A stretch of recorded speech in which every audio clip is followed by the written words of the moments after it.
ఆచి చికెన్ మసాలా. రాజమహేంద్రవరంలో పాల వ్యాపారి నిర్లక్ష్యమే ప్రాణాల మీదకు తెచ్చింది. కలుషితం అయ్యాయని తెలిసి వినియోగదారులకు సరఫరా చేసినట్లు తేలింది.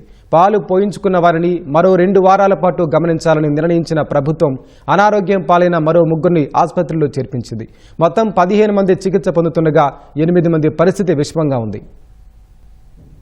రాజమహేంద్రవరంలో పాల కల్తీకి అవి నిల్వ చేసిన ఫ్రిడ్జ్ నుంచి లీక్ అయిన ఇథలీన్ గ్లైకాల్ కలవడమే కారణమని తేలగా ఇందులో వ్యాపారి గణేష్ నిర్లక్ష్యం అమాయక ప్రాణాలతో చెలగాటమాడింది. రోజూ రైతుల నుంచి పాలు సేకరించే గణేష్ అవి పాడవకుండా నిల్వ చేసేందుకు అత్యంత నాసిరకమైన ఫ్రీజర్ వినియోగిస్తున్నాడు. 6 ఏళ్ల క్రితం కొన్న ఆ ఫ్రీజర్ నిర్వహణను సరిగా పట్టించుకోలేదు.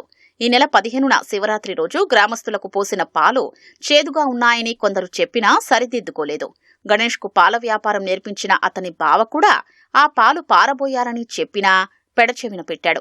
రాత్రంతా ఆ పాలు కూలింగ్ ఛాంబర్లో నిల్వ ఉంచి 16న రోజువారీ ఖాతాదారులకు విక్రయించాడు. అవి తాగిన వారు ఆసుపత్రుల పాలయ్యారు. పాలు పారబోయకుండా సుమారు 105 మందికి సరఫరా చేశానని పోలీసుల ఎదుట గణేష్ అంగీకరించినట్లు తెలుస్తోంది. అతను ప్రతిరోజు పాలు సుమారు 70 లీటర్ల వరకు కలెక్ట్ చేస్తాడని, ఆ 70 లీటర్లకి అదనంగా డబ్బులు రావటం కోసం యూరియా మరియు డిటర్జెంట్ పౌడర్ కూడా కొంత కలిపి 30 లీటర్లు ఆ విధంగా యాడ్ చేసి దాన్ని మార్కెట్లో సర్క్యులేట్ చేస్తున్నాడని. కానీ ఈ పర్టికులర్ ఇష్యూలో ఈ ఫ్రిడ్జ్లో ఒక లిక్విడ్ లీక్ అవుతుందని, అది కూలెండ్ లాగా పనిచేస్తుంది. అంటే ఫ్రిడ్జ్ యొక్క టెంపరేచర్ని పాలు పాడవకుండా మెయింటైన్ చేస్తుంది. కస్టమర్స్ చేదుగా ఉందని చెప్తున్నారని చెప్పి ఇతను రాజమండ్రి ఒక టెక్నీషియన్ దగ్గరికి పిలుచుకొస్తే అతను చూసి యాసిడ్స్ అవి లీక్ అవుతున్నాయి దీనిలోకి అని చెప్పి అతను రిపేర్ చేసి కొంత ఎంసీలు అది పెట్టాడు. పెట్టకముందు పాలలో కలిసింది అది ఇథలిన్ గ్లైకాల్. ఇది పాయిజన్ అవుతుందని తెలిసి కూడా సప్లై చేశాడు. దానివల్లనే ఇంతమంది ఎఫెక్ట్ అయ్యారు.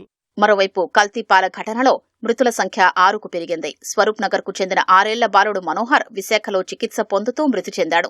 బాధితుల సంఖ్య కూడా పెరుగుతోంది. గణేష్ నుంచి పాలు కొనుగోలు చేసిన ఇళ్లను మ్యాపింగ్ చేసి ఆయా కుటుంబ సభ్యుల రక్త నమూనాలు సేకరించగా 2కి వ్యాధి లక్షణాలు బయటపడ్డాయి. వివిధ ఆసుపత్రుల్లో చికిత్స పొందుతున్న బాధితుల్ని విశాఖకు చెందిన ప్రముఖ నెఫ్రాలజిస్ట్ డాక్టర్ రవిరాజ్ పరిశీలించి వైద్యులకు పలు సూచనలు చేశారు. నిపుణుల సూచనల మేరకు ఇంకో 2 వారాల పాటు మెడికల్ క్యాంపు కొనసాగిస్తామని కలెక్టర్ కీర్తి చేకూరి తెలిపారు. 110 ఫ్యామిలీస్ కి ఆయన మిల్క్ సప్లై చేసినట్టు తెలిసింది. అందులో 315 శాంపిల్స్ బ్లడ్ శాంపిల్స్ తీస్తే 2కి ఎలివేటెడ్ రీనల్ లెవెల్స్ వచ్చినాయి. ఆ 2ని కూడా హాస్పిటల్లో జాయిన్ చేయడం జరిగింది. నెక్స్ట్ 2 వీక్స్ కూడా మనం జాగ్రత్తగా మానిటర్ చేయాలి. ఎందుకంటే సిమ్టమ్ ఎనీ టైం వస్తుంది. వెల్లింగ్ కానీ, symptoms of stoppage of urine కానీ అట్లాంటివి ఏమైనా ఉన్నాయనేది everyday we will be monitoring. ఒక రోజు దాటిన వెంటనే కూటమి ప్రభుత్వం ఇచ్చిన హామీని అమలు చేస్తూ ట్రీట్మెంట్ పొందుతున్న వారు ప్రతి ఒక్కరిని సంప్రదిస్తామన్నాం. ఇప్పటి వరకు మీరు ఖర్చు పెట్టింది ఎంత అన్నది కూడా నిర్ధారించుకొని అదంతా కూడా వాళ్ళకి రీఎంబర్స్ చేసే ప్రాసెస్ స్టార్ట్ అయింది. ట్రీట్మెంట్ పొందుతున్న హాస్పిటల్స్ వారికి కూడా ఫర్దర్గా జరిగేదంతా కూడా సీఎం రిలీఫ్ ఫండ్ నుంచి వాళ్ళకి ఎల్ఓసి రూపంలో ఇవ్వాలి. ఎవరన్నా ఎలాగన్న దాని మీద కూడా వాళ్ళకి కూడా ప్రాపర్గా కమ్యూనికేట్ చేయడం జరిగింది. ఇదే సమయంలో మృతుల కుటుంబాలకు ప్రభుత్వం పరిహారం అందజేసింది. సీఎం ప్రకటన మేరకు కలెక్టర్, ప్రజాప్రతినిధులు బాధిత కుటుంబ సభ్యుల్లో 4కి 10 లక్షల రూపాయల చొప్పున చెక్కులు అందజేశారు.